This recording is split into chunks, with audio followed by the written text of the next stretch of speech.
Just wanted to make a quick video that I haven't been feeling real well these last few days, and so today I kind of took things easy, took a day off, and haven't really done much recording. Still got my daily videos up, but very late because I've had a headache all day and a inner ear infection that's really making moving an interesting experience. But did want to say hi. Wanted to let you know we had a good day on Sunday today. I was late, so I missed the sacrament, which is sad. And our son is a little too rambunctious to sit in the chapel right now, so I didn't get to hear most of the testimonies.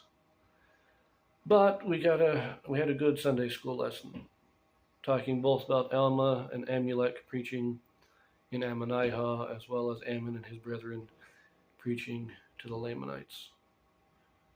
And I'll probably talk about it a little bit when I'm doing my reading, but it's interesting to me that when Alma and Amulek are preaching in Ammonihah, King Lamoni and his father have already been converted, and Ammon and his brethren are spreading throughout the land of the Lamanites. And we get this first real success among the Lamanites.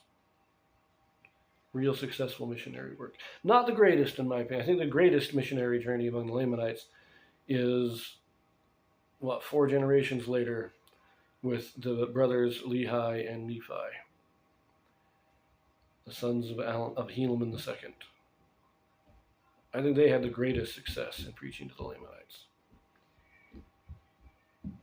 But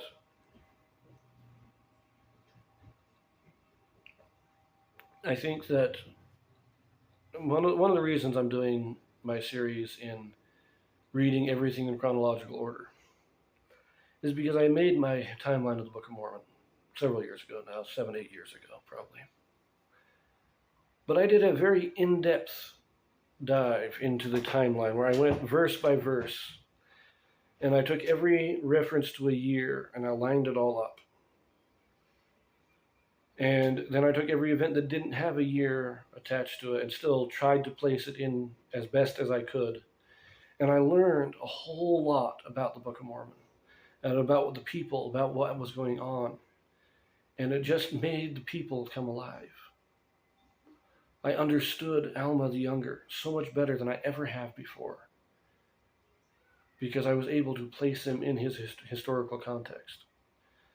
And then, last August probably, might have been September, but back in late summer, early fall last year, I was on a Facebook group called LDS Scripture Insights, and one member there was asking if anybody had ever placed the scriptures, all the scriptures, in chronological order. And that's what kind of inspired me to do this, because I thought back to, I learned so much doing this in reading the Book of Mormon timeline, working on that, researching it. And I want to do the same thing with the rest of the scriptures and kind of show how they, and things my mind has been opened a lot, especially with the prophets.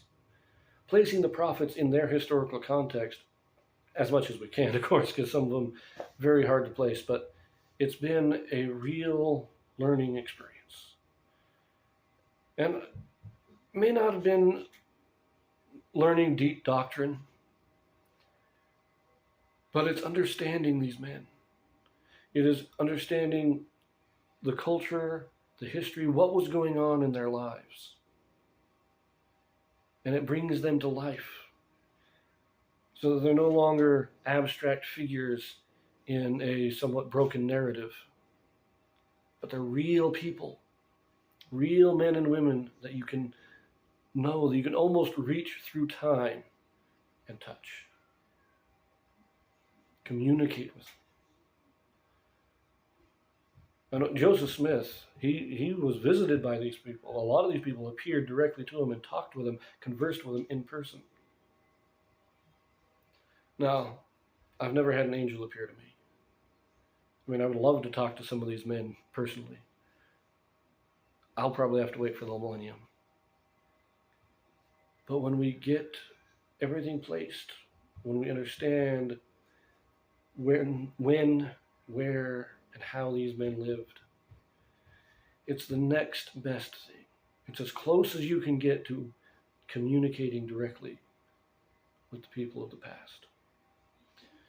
And this is what true history is. History is a powerful thing. With history, you can create nations. But more importantly, history is what grounds us in the gospel. I asked somebody once, they say they believe in God, but they deny all the history of the Bible. They say it's all fairy tales. And I asked them, well, then what do you believe about God? Because I know my God is the God that created the earth. He's the one that sent the flood. He's the one that covenanted with Abraham and led him personally. He's the one that was in the pillar of fire guiding the Israelites through the wilderness. If these things aren't real, what do we have faith in? It's just a nice, happy feeling. But when we know the history is what connects us. What does it mean to be of the house of Israel? It's meaningless unless we have the history, unless we know who Israel was, unless we know what it means to be of the tribes of Israel, unless we know the blessings that God gave to each of the 12 tribes. Then to say you're of Israel without that is meaningless.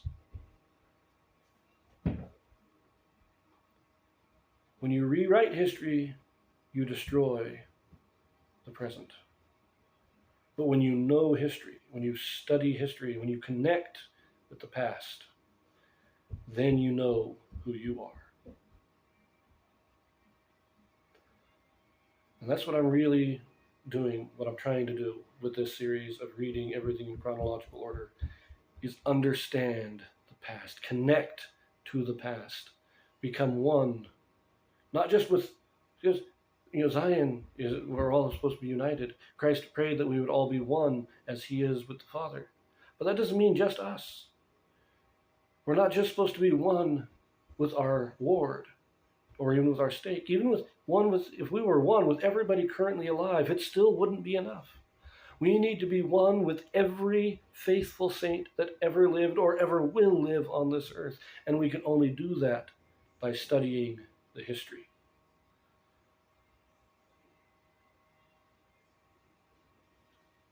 Never underestimate the power of history.